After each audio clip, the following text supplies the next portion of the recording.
Welcome back to my channel, guys. So this is a voiceover, and I don't normally do that, so I'm just telling you right off the bat. These are supplies I'm going to use. I have this set to 1.5 speed for the video, just so you know it's moving fast, but not super fast because I wanted to speed it up a little but didn't want to lose the details. That was my plan. Now that you know my plan. So this is our setup for 2022, Volume 1. I'm not sure if I'll need a Volume 2 because this is a full year Stalogy A6 cut to pocket width. So I left the height alone because the Vanderspec that I bought is an A6, Codex, an A6 Codex. I had her customize it to pocket width because I wanted to do the pocket width, not the A6. I wanted it a little slimmer because I wanted it easy for travel. That was the whole thought process behind that. I know I've talked a little bit more about that in other videos, but I just wanted to say that real quick. So I went ahead and I put sticky notes down to what I was doing just to get the main setup down. So my migraine tracker, my cover page, and I struggled with what I was going to do there. And then my gratitude log and January. Hindsight was like, I wish I'd have left a couple pages blank to put stuff in. Whatever, it's fine. And I wanted to watercolor. I wanted to show you guys my watercolor. Like, you guys have seen my watercolor pages, but never actually watercolored. So I wanted to show that. So the colors here, the top two in the corner are from Rachel Beth Designs. I think that's who that is. And then, excuse my hand in the water. The other ones that are like cloud topped, a lot of them have little holes from where I've watercolored, are Hydra with an A, and then Color with a U on Etsy. I love her water. Almost all of them. I have found that I don't like the ones that are glitter when I want to write over them. And I mean, I do when it comes to my gratitude log and stuff. I really like her shimmers. I like her satins. And that's one of the things that I'm careful of now when I look at her colors. Because I used to just look at the color and be like, oh, that's so pretty. And then I'd buy it and it'd be glitter. And I'd be like, damn it. Because the glitter it's not sealed. And I'm a sealed glitter person. Like, I don't want glitter everywhere. If you have experienced glitter, you understand what I'm saying. So for this, again, I kept the colors kind of light. I tend to do that. I tend to not go super dark. You might see that evolve a little bit with my cover page because of the way I'm doing it this year. I finally figured it out. I took everybody's suggestions and I really, really thought about what I wanted. Because at the end of the day, if you've seen my little flips when I do the monthly cover pages, you know that I love the way it flips. I love the look of it. And I didn't want to lose that. And I didn't want to do it half-assed. So I decided I wanted it to be a full page. So that's where I decided, okay, I'm going to watercolor. So now after doing one, and as you guys see me doing it, now I know that I can do darker colors and it's going to look really good too. So I think it gives me a little more freedom because I used to tie it in to my gratitude page, where my gratitude page now is a whole different watercolor. So I can do that I could use the same colors but go a little lighter, do it more of a wash versus actually putting some hardcore color down. So I'm kind of excited what that could lead to in the new year, which is exciting because the whole point of this is doing new things. So I did use my heat gun here, just so everybody knows, to dry it. Normally, when I'm doing this, I watercolor really far ahead of time.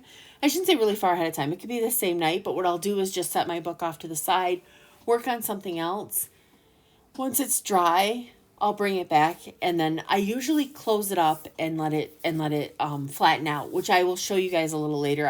I've kind of fast forward that process for this video. So I noticed I put my sticky note down because I really wanted to not put the wrong stuff on the wrong page. So that's the January cover page. So January is going to go on there. This next page is for my gratitude. And setting that up, I really thought about how I wanted to do it. I got so many great ideas. You guys were amazing.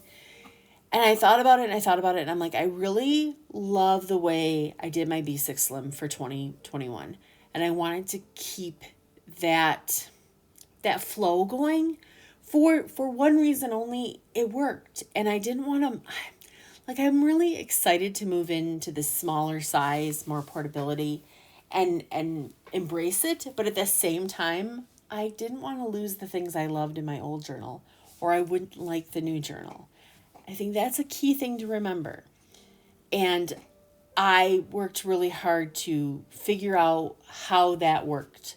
My 1 line a day was a big thing for me. And I thought about, somebody suggested moving it to another journal or using the Hobonichi for it. Great ideas. But I thought about it and I'm like, okay, if I put it in a separate journal, I'm definitely not going to do it. I've struggled to keep it up at times when I'm really busy throughout this year. So while I'm hoping that 2022 is a little calmer because we'll actually be moved into our house and not have that process, I was thinking that I still want it in this journal for the simple fact that that's what I liked and how I did it. So I think that was a smart decision on my part, but I had to make it work. I had to make it work in a way that would be good for me. So again, I dried these, and what I did, because, okay, if you can see the crinkle in the pages, in order for, if you do tip-ins and you want them to lay smooth, you need to do your watercolor first, and then you need to basically see how it's kind of crinkly. I rubber band this book, which I'm about to do right now, and put it off to the side for like, I don't know, 5-10 minutes. I just basically took a little break, stopped filming. You're going to see the cut here in a minute. And then came back. So I really debated what to do, and I was like, let's rubber band it. Normally, I would just put it in its cover and either put the elastic, or in the new case of my new journal, the button. But this, because I took it out of the journal, I rubber banded it. So that is my trick. That's what I do to flatten it, is I do my watercolor ahead of time, and then I close it and let it sit. That first page, that little wrinkle, is because it's that weird first page. So don't judge that first page. Closing up my watercolors and moving them out of the way. I need to reorganize my watercolors. That's another thing. Maybe I'll do that on video. That would be a fun little voiceover chatty video. Picking where I want my word. So I picked that 2022 that's done in my Charlie font as the 2022 I wanted to be big. You can see that there's a couple big ones on here. So you can pick whatever one you want. Or if you want to pick a spot that has small ones. You know what I mean? Like, that's the great thing about that type of word cloud vellum, is that you can just do whatever section you want to do that works for you. I like that. But that's how I judge where I cut my vellum, is I'm cognizant of one, if it's a word for the month, or in this case, a set of numbers, and then how I want them. And then the same thing with the top and bottom, like you saw me measure out for that 2022 that's in my Izzy font. I love that font, even in numbers. I like the letters better, but even in numbers. So I wanted to keep that bigger one there. So the rest of it's cut accordingly. It is what it is. I like that, because then I know I'm getting the ones that I wanted. It's a thing. Now, I always glue my vellum in with a Craft Bond Elmer's glue stick.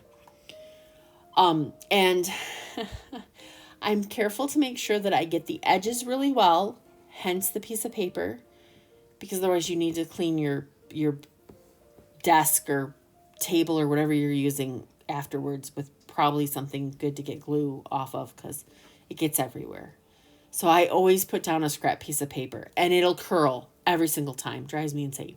The other thing you want to make sure is that you glue the right side or the wrong side. You put the glue on the wrong side so that the right side's face up.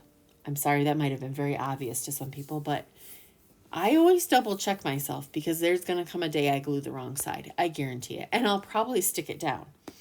The other part is when I line it up, I make sure that I know my margins, how close I've cut it. Because you've seen me, I don't do an exact job of measuring this. It's different. See, like here I'm measuring the whole thing, but I also have to leave a gap because, okay, I thought about doing this two ways. I could have done this as one sheet and just creased the seam. But I find that if you don't need to put anything in the seam of a Stalogy, that you shouldn't. Again, that's my opinion. Everybody has their own. But I just feel like it adds bulk and it adds, what's the word I'm looking for here? I'm going to say fluff, and that's not the right word. But it adds, it's not even stress on the spine. It probably is, but these spines are so good that you can stress them out. So that's not accurate either. What I'm saying is I feel like it's easier to, that's the words. It's easier to keep it closed when you don't have stuff in the spine. So hence my cutting and leaving that little gap. And when you're doing it, it's hard. It messes with you because you're kind of like, did I do that? Like, is it going to look okay? But when it's done, it looks good. And you don't see, your eyes blend it together. As long as you line it up well, like you just saw me trying not to, but as long as you line it up well, your eyes fill that gap. You can second guess yourself because in the moment and when you're doing it, you're like, nope, I can't, it doesn't work. Well, trust yourself. It will work and it will look good and your eyes will fill in the gap. You don't focus on it. That's the big thing. And at the end of the day, when you're flipping through your journal, you're not going to focus on it. You're not. Unless you're really, really like keyed into it, but just let it go. You got to let it go. And it's honestly, it's better for the long term. Like this is page 2 in my book. But when I get to June, hopefully like I'm halfway through the book or more, whatever, depending how it goes. I'm not being weird about it. It's going to flow. It's going to be, I think it's going to close better still. Gosh, that was a hard explanation. I'm sorry, guys. So this next one, I have gratitude. Oh, am I going backwards? Oh, yeah. I've checked those a couple times. There we go. We're going backwards to the migraine tracker. Trying to decide which side to put the migraine tracker on. So last year, it's because the other page has something on it. I'm trying to think how I did that. I wanted this to stay very much Year in Pixels. I didn't want to have to turn my book. So again, I had a ton of great ideas, but creating the tip-in was probably the smart thing to do. And it took me a minute to realize like, hey, I can do that. So on top of it too, it won't, not that my mild liners don't bleed, but it definitely won't now. And then moving over to January. So now if you notice, and I want you to look when I push this back, see how flat that page looks? And it's got watercolor on the other side, which is wrinkly. So that's why I flatten my pages, so to speak.